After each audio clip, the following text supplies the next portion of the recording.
Hi, ಎಲ್ಲರೂ ಹೆಂಗಿದ್ದೀರಾ? ಎಲ್ಲರೂ ಹಬ್ಬನ ಚೆನ್ನಾಗಿ ಆಚರಿಸಿದ್ದೀರಾ ಅಂತ ಅನಿಸುತ್ತೆ ಅಲ್ವಾ? ನಾನು ಕೂಡ ನನ್ನ ದೀಪಾವಳಿನ ಹೆಂಗೆ ಆಚರಿಸಿದ್ದೀನಿ ಅಂತ ಹೇಳಿ ಅಂತ ಸಣ್ಣ ವೀಡಿಯೋ ಮಾಡೋದ್ರಿಂದ ತೋರಿಸಿ.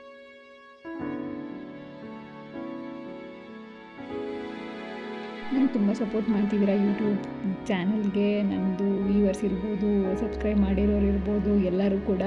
ಯಾರೆಲ್ಲ ಸಬ್ಸ್ಕ್ರೈಬ್ ಆಗಿಲ್ವೋ ಪ್ಲೀಸ್ ಸಬ್ಸ್ಕ್ರೈಬ್ ಮಾಡಿ, ಯಾರೆಲ್ಲ ವಿಡಿಯೋ ನೋಡಿಲ್ವೋ ಪ್ಲೀಸ್ ನೋಡಿ.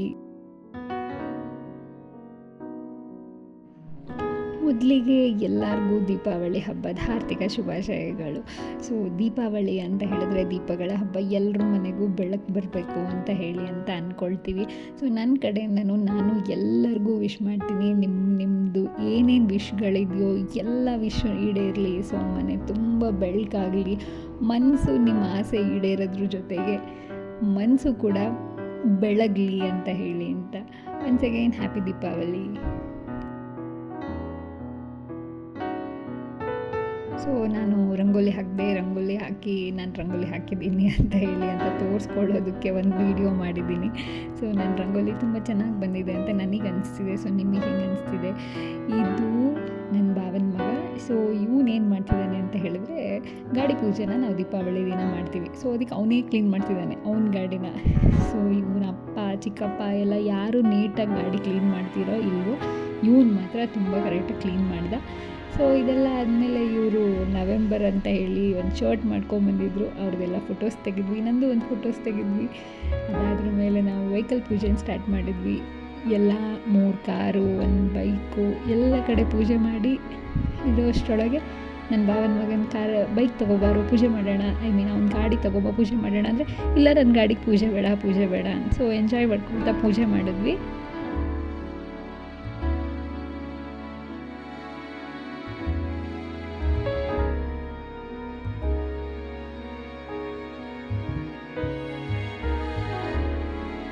ಆ್ಯಕ್ಚುಲಿ ನಮ್ಮ ಭಾವ ಮತ್ತು ನನ್ನ ಹಸ್ಬೆಂಡ್ ಇಬ್ಬರಲ್ಲಿ ಹೊರಗಡೆ ಪೂಜೆ ನಮ್ಮ ಭಾವದ್ದು, ಒಳಗಡೆ ಪೂಜೆ ನಮ್ಮ ಮನೆಯವ್ರದ್ದು ಅಂತ ಎಲ್ಲ ಇವ್ರು ಮಾತಾಡ್ಕೊಂಡು ಪೂಜೆ ಸ್ಟಾರ್ಟ್ ಮಾಡಿದ್ರು. ಪೂಜೆ ಮಾಡ್ತಾ ಬಿಸಿಲು ಕೂಡ ಜಾಸ್ತಿ ಆಗಿತ್ತು. ಎಲ್ಲ ಗಾಡಿಗಳನ್ನ ತೊಳೆದು ಅದಕ್ಕೆಲ್ಲ ಹೂವೆಲ್ಲ ಹಾಕಿ ಒಂದೊಂದೇ ಗಾಡಿ ಹತ್ರ ಹೋಗಿ ಮಂತ್ರ ಹೇಳಿ ಪೂಜೆ ಮಾಡಿ ಬರೋಷ್ಟೊತ್ತಿಗೆ ಭಾವಂಗೂ ಫುಲ್ ಸುಸ್ತಾಗ್ಬಿಡ್ತು. ಆಮೇಲೆ ನಿತ್ತಲ್ಲಿಂದನೇ ಎಲ್ಲ ಗಾಡಿಗೂ ಪೂಜೆ ಅಂತ ಮಾಡಿದ್ರು. ನಾವನ್ನೆಲ್ಲ ತುಂಬಾ ಎಂಜಾಯ್ ಮಾಡಿದ್ವಿ ನೋಡ್ಕೊಳ್ತಾ. ಸೊ ಫೈನಲಿ ಎಲ್ಲ ಗಾಡಿಗೂ ಆಯಿತು. ಪಕ್ಕದ ಮನೆ ಪಾಪು ಬಂದಿತ್ತು. ಅಷ್ಟರೊಳಗೆ ಇವನು ಪೂಜೆ ಮುಗಿಸ್ತಾ ಬಂದರು. ಇನ್ನೇನು ಆಲ್ಮೋಸ್ಟ್ ಪೂಜೆ ಮುಗಿದಿತ್ತು ಅಂತ ಆಯಿತು. ಸೊ ಏನೋ ಒಂಥರ ಹ್ಯಾಪಿನೆಸ್. ಎಷ್ಟು ಇಡೀ ವರ್ಷ ನಮ್ಮನ್ನು ಎಲ್ಲಿ ಬೇಕೋ ಅಲ್ಲಿ ಕರ್ಕೊಂಡು ಹೋಗೋ ಈ ವೆಹಿಕಲ್ಸಿಗೆ ನಾವೊಂದು ಪೂಜೆ ಮಾಡೋದು ಏನೋ ಒಂಥರ ಖುಷಿ ಅಂತ ಅನಿಸ್ತಿತ್ತು.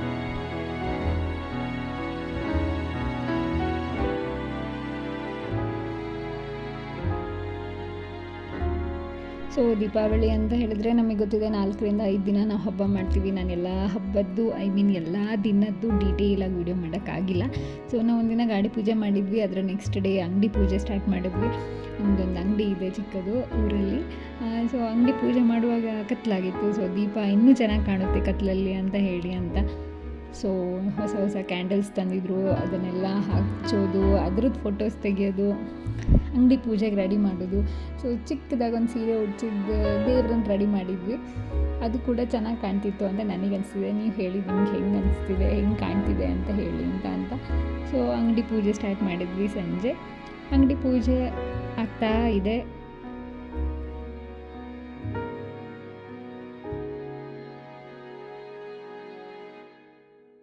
ಸೊ ಕತ್ಲಾಗಿದ್ದರಿಂದ ದೀಪಗಳು ಚೆನ್ನಾಗಿ ಕಾಣುತ್ತೆ ಕತ್ಲಲ್ಲಿ ಅಂತ ಹೇಳಿ ಅಂತ. ಸೊ ಹೊಸ ದೀಪಗಳನ್ನು ಹಚ್ಚೋದು, ಆ ಕತ್ಲೆಯಲ್ಲಿ ಅದನ್ನಿಟ್ಟು ಫೋಟೋಸ್ ತೆಗೆಸೋದು ಇರಲಿ ನಮ್ಮದು ಒಂದು ವೀಡಿಯೋ ಅಂತ ಹೇಳಿ ಮಾಡಿಸ್ಕೊಂಡು. ಸೊ ನನ್ನ ನಾದಿನಿ ಹತ್ರ ವೀಡಿಯೋಸ್ ಎಲ್ಲ ಮಾಡಿಸ್ಕೊಂಡೆ. ದೀಪ ಎಲ್ಲ ಹಚ್ಚಿದ್ವಿ. ದೀಪ ಎಲ್ಲ ಹಚ್ಚಿದ ಮೇಲೆ ನಮ್ಮದು ಫೈನಲ್ ಲುಕ್ ಹೇಗಿದೆ ಅಂತ ತೋರಿಸ್ತೀನಿ ನೋಡಿ.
ಸೊ ಫೈನಲಿ ಅಂಗಡಿ ಪೂಜೆ ಮುಗೀತು. ಅಂಗಡಿ ಪೂಜೆಗೆ ಬಂದವ್ರಿಗೆಲ್ಲರಿಗೂ ಚಿಕ್ಕದಾಗಿ ಒಂಚೂರು ಪನಿವಾರ ಅಂತ ಎಲ್ಲ ಕೊಟ್ಟು ಆಗೋದನ್ನೇ ನನ್ನ ಭಾವ, ನನ್ನ ಊರ್ಗಿತ್ತಿ, ನಮ್ಮ ಮನೆಯವರು, ನನ್ನ ಅದನ್ನ ಎಲ್ಲರೂ ಕಾಯ್ತಿದ್ರು.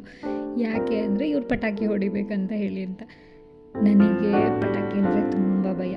ನನಗೆ ಹೊಡಿಯೋಕ್ಕೆ ಭಯ ಅಲ್ಲದೆ ನೋಡೋಕ್ಕೂ ಭಯನೇ. ಅಂದರೆ ಯಾರಾದರೂ ಪಟಾಕಿ ಹೊಡೆಯುವಾಗ ಏನಾದರೂ ಆಗುತ್ತೇನೋ ಅಥವಾ ಏನಾದರೂ ಪ್ರಾಬ್ಲಮ್ ಬೇರೆಯವ್ರಿಗಾಗತ್ತೇನೋ ಅಂತ ಆ ಥರ ಎಲ್ಲ ಥಿಂಕಿಂಗ್. ಸೊ ನನಗೂ ತುಂಬ ಏನಾದರೂ ಆಗುತ್ತೇನೋ ಅಂತ ಆ ಥರ ತುಂಬ. ಆದರೆ ಇವರೆಲ್ಲ ಬಿಡೋದೇ ಇಲ್ಲ, ಬಾ ಬಾ ನೋಡೋಣ ಅಂತ ಹೇಳಿ ಅಂತ. ಸೊ ಫೈನಲಿ ಕೊನೆಗೊಂದು ಬೆಂಕಿ ಪಟ್ಟಣ ತಗೊಂಡು ಅದರಲ್ಲಿದ್ದಿದ್ದು ಒಂದೇ ಒಂದು ಕಡ್ಡಿನ ಹೊಚ್ಚಿ ನಾನು ಪಟಾಕಿ ಹೊಡಿದಿದ್ದೀನಿ ವರ್ಷಕ್ಕೆ ಅಂತ ತೋರಿಸ್ಕೊಂಡೆ.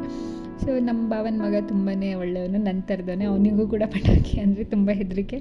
ಅವ್ನಿಗೆಲ್ಲರೂ ಸಪೋರ್ಟ್ ಮಾಡ್ತಿದ್ರು, ಬಾ ಪಟಾಕಿ ಹೊಡಿ ಅಂತ. ಬಟ್ ಅವ್ನು ಬರ್ತಿರಲಿಲ್ಲ, ಯಾಕಂದರೆ ಅವನಿಗೂ ನನ್ನ ಥರನೇ ಭಯ ತುಂಬಾ ಇತ್ತು. ಅಂತೂ ನನ್ನನ್ನು ಇವ್ರ ಕಾಟದಿಂದ ತಪ್ಪಿಸ್ಕೊಂಡು ನಾನು ಒಳಗೆ ಬಂದೆ. ಎಷ್ಟೇ ಒಳಗೆ ಬಂದ್ರೂ ಮತ್ತೆ ಪದೇ ಪಟಾಕಿ ಕರೆಯೋದು. ಫ್ಯಾಮಿಲಿ ಅಂತ ಹೇಳಿದ್ರೆ ಅದೇ ಅನಿಸುತ್ತೆ. ಹಿಂದಿನವರೆಲ್ಲ ಅದಕ್ಕೋಸ್ಕರನೇ ಫ್ಯಾಮಿಲಿ ಕೂಡು ಕುಟುಂಬ ಅಂತ ಅಂತಿದ್ರು ಅನಿಸುತ್ತೆ. ಯಾಕಂದರೆ ನಮಗೆ ಇಷ್ಟ ಇಲ್ಲ ಅಂದ್ರೂ ಅವ್ರಿಗೋಸ್ಕರ ನಾವು ಮಾಡ್ತೀವಿ. ಸೊ ನಮಗೆ ಧೈರ್ಯ ಇಲ್ಲ ಅಂದ್ರೂ ಅವ್ರು ನಮಗೆ ಧೈರ್ಯ ಕೊಡ್ತಾರೆ ಅಂತ ಹೇಳಿ ಅಂತ. ಫೈನಲಿ ಪಟಾಕಿ ಸೆಷನ್ ಸ್ಟಾರ್ಟ್ ಆಯಿತು. ಒಬ್ಬರಾದ್ಮೇಲೆ ಒಬ್ಬರು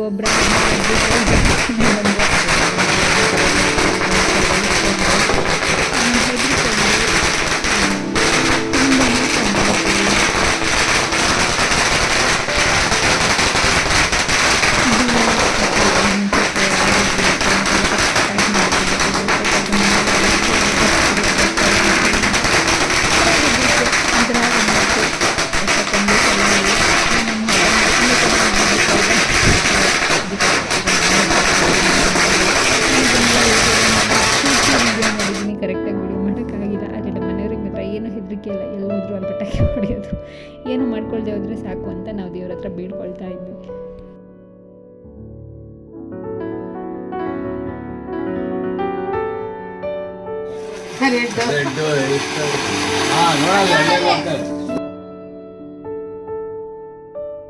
ಯಾವಾಗಲೂ ಒಟ್ಟಿಗೆನೇ ಇರೋಕ್ಕಾಗಲ್ಲ ಇವಾಗಿನ ಕಾಲದಲ್ಲೆಲ್ಲ. ಯಾಕಂದರೆ ಕುಟುಂಬದಲ್ಲಿ ಒಬ್ಬರು ಕೆಲಸಕ್ಕೆ ಹೊರಗೆ ಹೋಗ್ತಾರೆ, ಇನ್ನೊಬ್ಬರು ಕೆಲಸಕ್ಕೆ ಅಂತ ಬೇರೆ ಊರಿಗೆ ಹೋಗಿರ್ತಾರೆ. ಸೊ ಆಗಲ್ಲ.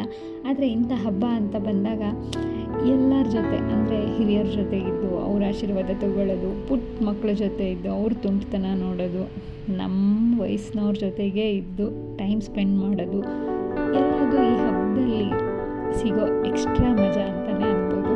ಸೊ ನನ್ನ ದೀಪಾವಳಿ ಈ ಥರ ಇತ್ತು. ನನ್ನ ದೀಪಾವಳಿ ಸೆಲೆಬ್ರೇಷನ್ನ ನೀವು ನೋಡಿದರೆ ಹೇಗಿದೆ ಅಂತ ಹೇಳಿ ಕಮೆಂಟ್ ಮಾಡಿ. Thanks for watching.